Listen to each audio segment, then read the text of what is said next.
Donald Trump सिर्फ एक इंसान नहीं है There's plenty of anger right now. How can you have more? और उसकी प्रेसिडेंसी किसी एक ढंग की सोच से नहीं चलती। The world is a mess. The world is as angry as it gets. दुनिया के मंच पर वो जो तबाही और खतरा लेकर आता है, The world is an angry place. All of this has happened. उसे सच में समझना है तो आप लोगों को उन 3 अलग अलग किरदारों को देखना होगा जो अब उसे डिफाइन करते हैं और अक्सर एक साथ, द डिक्टेटर, द जोकर और the idiot. The world is a total mess. सबसे पहले वो रूप जिसे वो खुद सबसे ज्यादा सामने रखता है, द डिक्टेटर। ये कोई नई पर्सनालिटी नहीं है, लेकिन सेकंड टर्म ने इसे और भी ज्यादा चार्ज कर दिया है। द डिक्टेटर को एब्सोल्यूट लॉयल्टी चाहिए और अनचेक्ड पावर से उसे बेहद प्यार है। ये वो सच है तो सालों से दिखती आ रही है जब वो उन अथॉरिटेरियन लीडर्स की तारीफ में कसीदे पढ़ता है जिनसे वो साफ चलन खा रहा है। वो बार बार रशिया के व्लादिमीर पुतिन, चाइना के शी जिनपिंग और नॉर्थ कोरिया के किम जोंग उन जैसे नेताओं की तारीफ करता है। उन्हें eight top of their game और स्मार्ट बुलाता है। पुतिन के साथ तो उसने जर्नलिस्ट को एलिमिनेट करने पर मजाक भी किया और कहा, fake news is a great term, isn't it? You don't have this problem in Russia, but we do. लेकिन ये टेढ़ी तारीफ अब सिर्फ बातों तक नहीं रही, ये पॉलिसी बन चुकी है। जनवरी 2025 में द डिक्टेटर ने मनमाने तरीके से सभी नेटो मेंबर से डिमांड की कि वो अपना डिफेंस बजट जीडीपी के अनप्रेसिडेंटेड 5% तक बढ़ाए, जो कि तय 2% टारगेट से एक बहुत बड़ी छलांग है।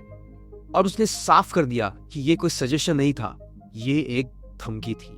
वो अपने 2024 के उस बदनाम रैली के बयान पर अब भी कायम है, जहां उसने किस्सा सुनाया था कि उसने एक नेटो एली को बताया था कि अगर वो डिलिंक्वेंट हुए तो वो न सिर्फ उनकी रक्षा से मना करेंगे, बल्कि रशिया को एक्टिवली इंकरेज करेंगे कि do whatever the hell they want. उस वक्त व्हाइट हाउस के अधिकारियों ने इसे अपॉलिंग और अनहिंज्ड कहा था, लेकिन ट्रंप ने कभी पीछे कदम नहीं रखा। उसके लिए वो एक निगोशिएटिंग टैक्टिक है। बाकी दुनिया इसे उस सिक्योरिटी आर्किटेक्चर को ध्वस्त करने का खुला न्योता मानती है जिसने दशकों से ग्लोबल वॉर को रोका हुआ है। ये हिसाब किताब बराबर करने की बात नहीं है, ये अलायंसेस के बारे में एक ट्रांजैक्शनल सोच है जहां प्रोटेक्शन बिकती है।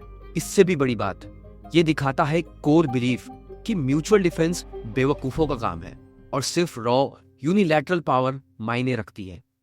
द डिक्टेटर एलिस पर यकीन नहीं करता, वो प्रजा पे यकीन करता है। और जब आप अपने एलिस से कहते हैं कि उनकी सिक्योरिटी पूरी तरह आपके मूड और उसके चेक बॉक्स पर निर्भर है, तो आप फ्री वर्ल्ड के लीडर नहीं है, आप एक मॉब बॉस की तरह बर्ताव कर रहे हैं। फिर आता है द जोकर। द जोकर तबाही का सौदागर है, यू टर्न का उस्ताद, हर बार नया झटका देता है, कोई भरोसा नहीं। ये पहले कोई लफड़ा खड़ा करता है, फिर नतीजे देखकर हैरान होने का नाटक करता है, और एलीज और दुश्मन दोनों का दिमाग हमेशा चकराता रहता है। इसका सबसे बड़ा मिसाल है मार्च 2026 में स्ट्रेट ऑफ हॉर्मुज के क्राइसिस को हैंडल करने का उसका पूरी तरह बिगड़ा हुआ तरीका।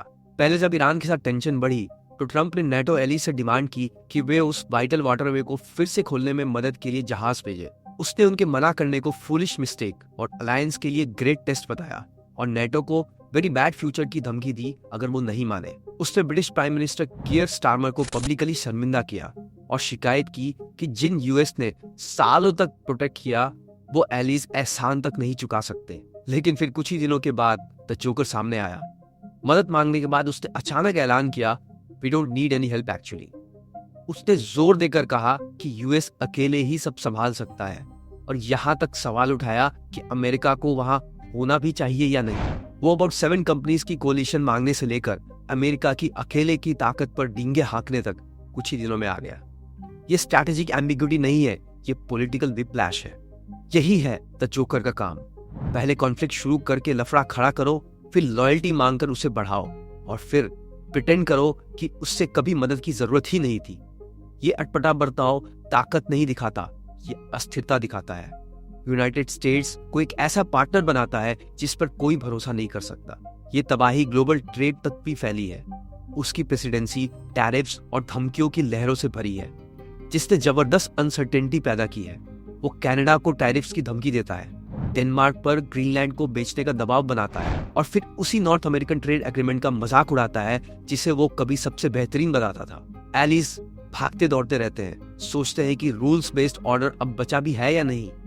जोकर की एकमात्र कंसिस्टेंट पॉलिसी है इनकंसिस्टेंसी, और इसकी कीमत पूरी दुनिया चुका रही है। और अब डोनाल्ड ट्रंप का तीसरा चेहरा, द इडियट। और सुनिए जरा, ये कोई गाली नहीं है, ये एक खास किस्म की नाकाबिलियत का डायग्नोसिस है। द इडियट की पहचान है बेतरतीब, अक्सर बेसिर पैर की बातें, बेसिक फैक्ट्स पर कमजोर पकड़ और अपनी ही पॉलिसीज की डिटेल्स को समझने पूरी तरह नाकामी। ये सिर्फ साधारण गलती नहीं है, ये एक खतरनाक स्तर की नासमझी की खिड़कियां हैं। स्ट्रेट ऑफ हॉर्मुज क्राइसिस के दौरान उसके दावे देखिए।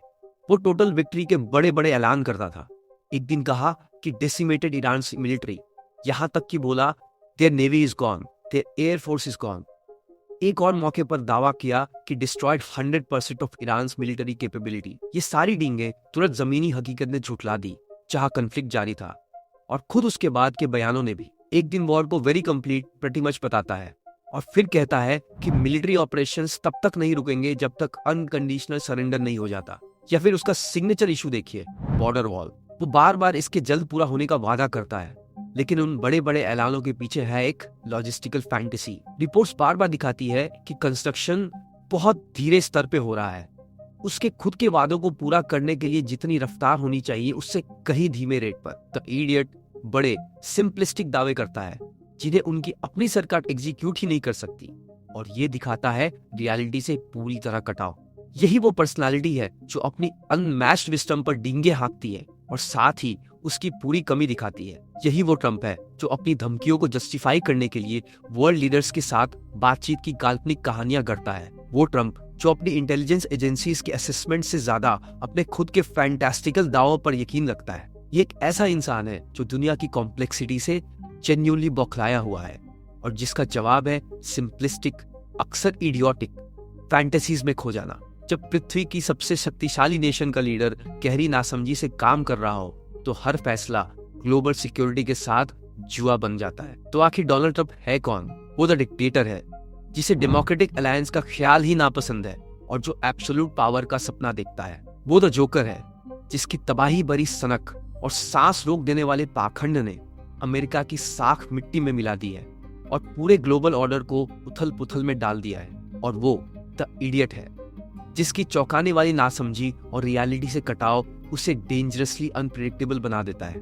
ये तीनों पर्सनालिटीज आपस में नहीं लड़ती, ये एक टॉक्सिक सिनर्जी में साथ काम करती है। द डिक्टेटर की कंट्रोल की चाहत को द जोकर की तबाही से बल मिलता है और द इडियट के बड़बोलेपन से ढका जाता है। नतीजा है एक ऐसा लीडर जो सिर्फ फ्लॉड नहीं बल्कि क्लियरली ऑफिस के काबिल नहीं है। ग्लोबल अलायंसेस पर उसकी हाल की हरकतें किसी मास्टर स्ट्रैटेजिस्ट की चालें नहीं है, ये उस इंसान की फड़फड़ाहट है जो अपने काम से पस्त है।